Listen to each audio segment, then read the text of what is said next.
hour, and welcome to the Clark Howard Show, your daily consumer empowerment zone.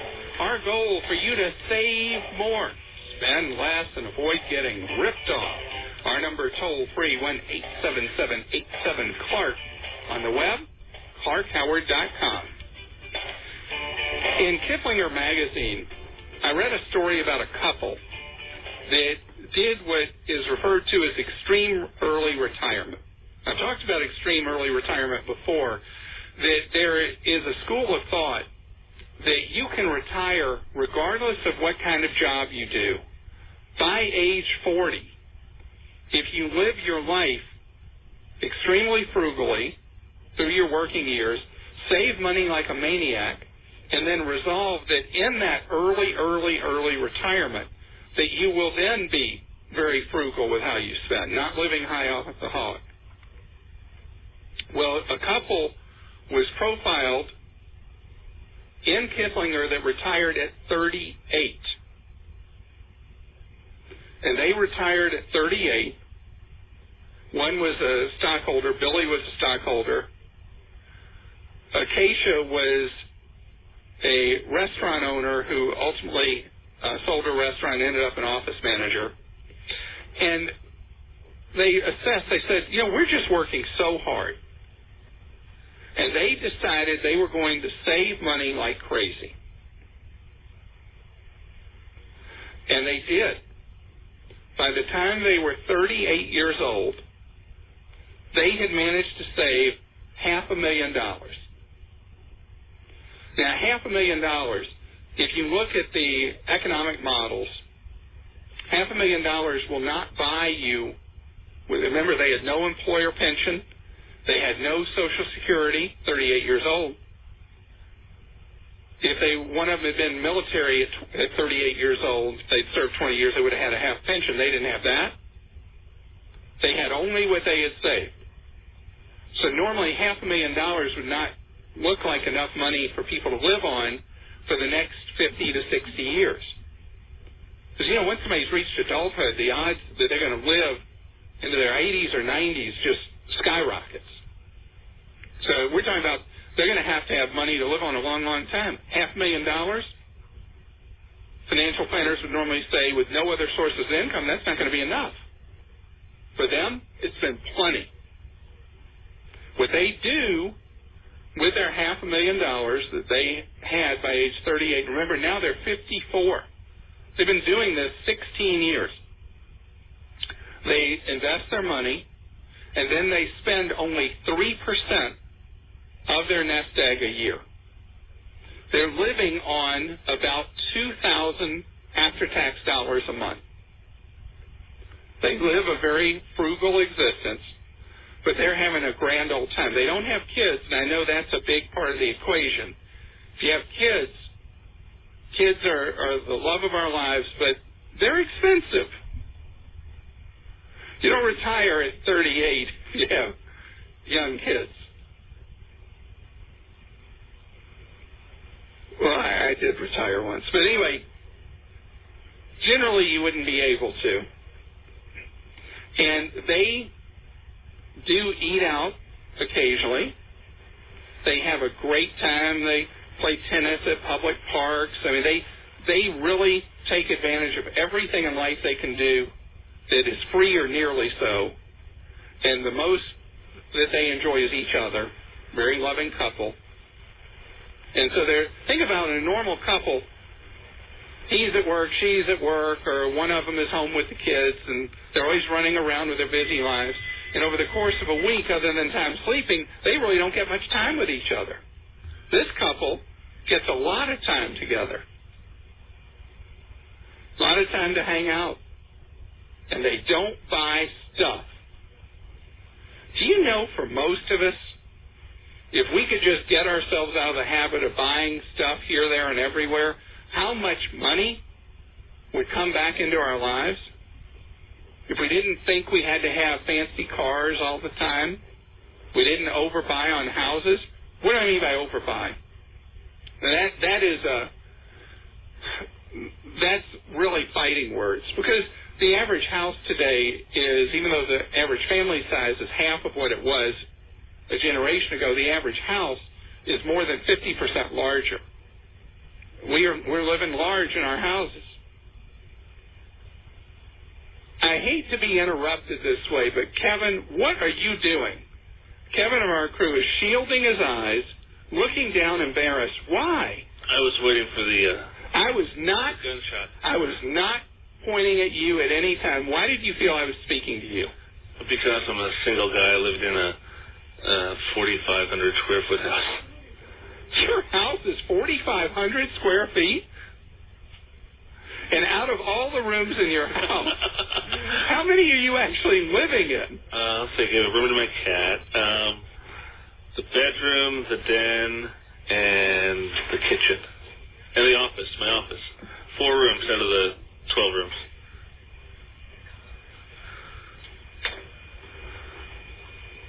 And so you're living all your life in these 4 rooms out of this 4,500 square foot. I was hoping to be married and have kids by now, but that didn't happen. Oh, well.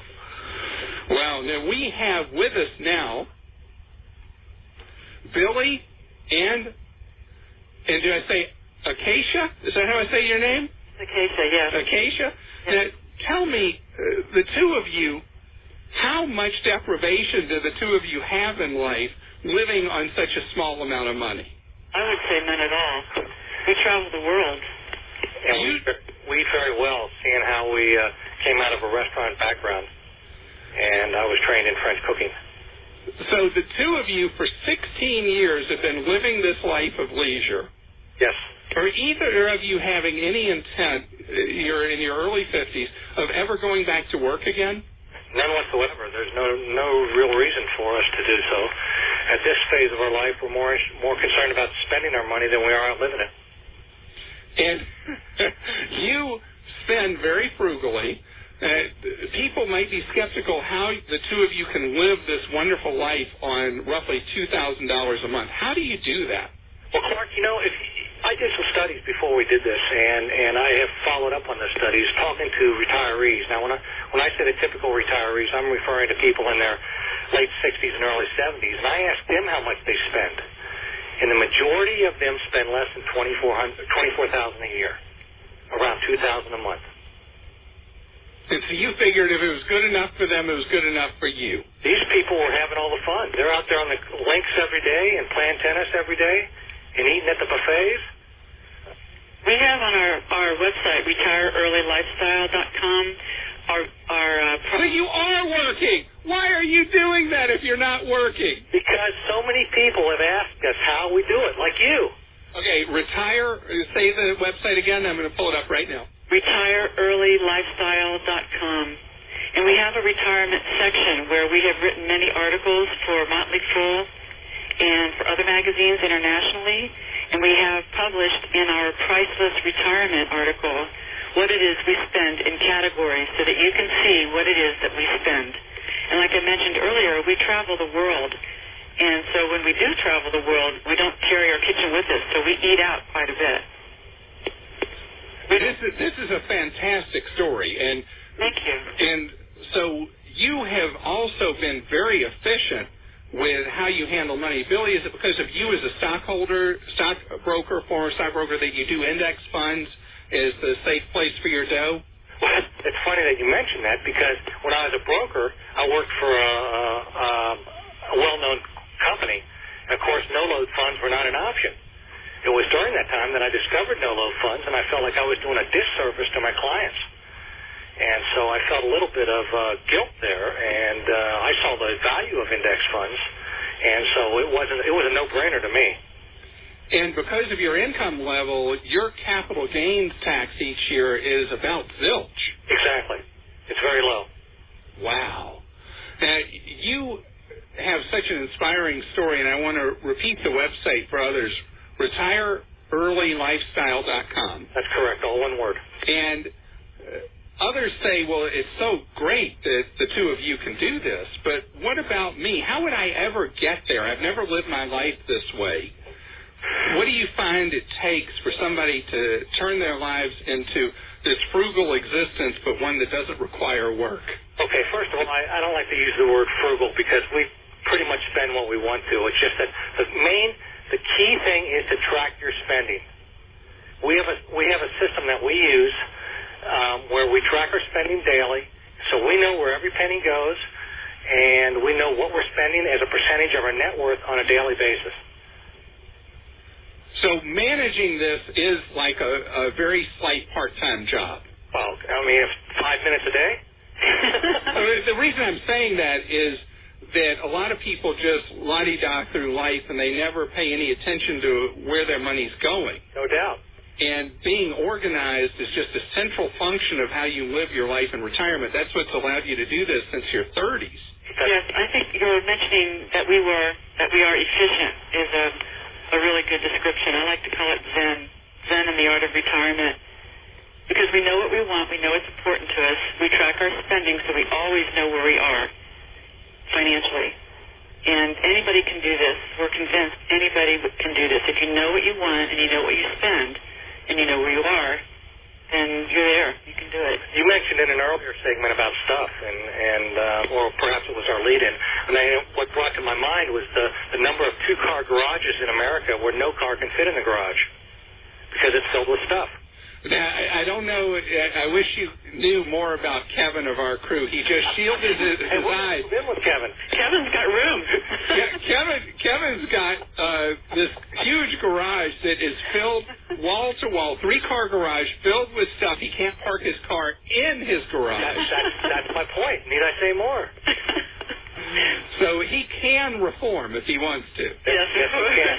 Right. So the stuff we're talking about, what you talk about on your website, is really common sense in so many ways. In fact, that's the second title to our book, The Adventurer's Guide to Early Retirement, A Common Sense Approach. And that we use a common sense approach to our life. And it's a lifestyle, not a vacation. You know, just because we're retired doesn't mean we go out and wine and dine every night. We do on occasion. We do on special occasions. But for the most part, we just live a normal life like everyday folk. We exercise in the morning, and we, take care of our business. And we've built our life on experiences and on relationships. We find that those tend to bring us better returns than a bunch of stuff. So we travel the world. We've been doing that for 16 years. We've been to Asia, all over in Asia. We've spent years in Mexico. We've been to Australia, New Zealand, Bali, etc. And we develop the relationships that we meet people, and our families are important. So it's experience and relationships, not a lot of stuff. And a lot of volunteer work. Oh, okay. How did you know I was going to ask you about that? That's really amazing, because I wanted to ask you, you're talking about all this time of leisure. One of the things people would wonder about is, are you giving back to society? What is it you do in the volunteer sector? Well, Billy built some tennis courts down in Chapala for the city of Chapala. Chapala, Mexico. Chapala, Mexico. And that was in the city park. And at the time when we were there, I helped the local Mexican women. I taught them how to make these note cards that people use for thank yous and birthday cards and so on. And I taught them how to do that, and that business is still running today. We get involved in the Hill Tribe countries when we go to Asia, and there's always something to do with those people. Sometimes we adopt a family or a girlfriend, or I find a girlfriend that I like, and we adopt her family and help them in some way or another. And there's always opportunities to serve. The Heifer International Foundation, that's another one. And it's just if sometimes when we were in Chapala, we'd go and clean up the grave sites of the old veterans that worked for our country, that served our country. We'd go clean up the grave sites. There's always something to do. Go visit the prisons in Ecuador. Well, Akaisha and Billy, this is such a great story, because here you are, you set about a plan.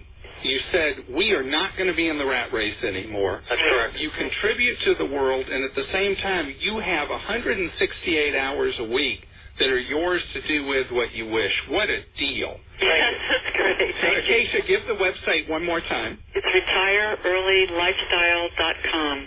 Well, thank you both for joining us on the Clark Howard Show. Thank you, Clark. And continued great success to both of you. Being able to retire at age 38 just by making choices. And you can learn more about what they did at their website, retireearlylifestyle.com.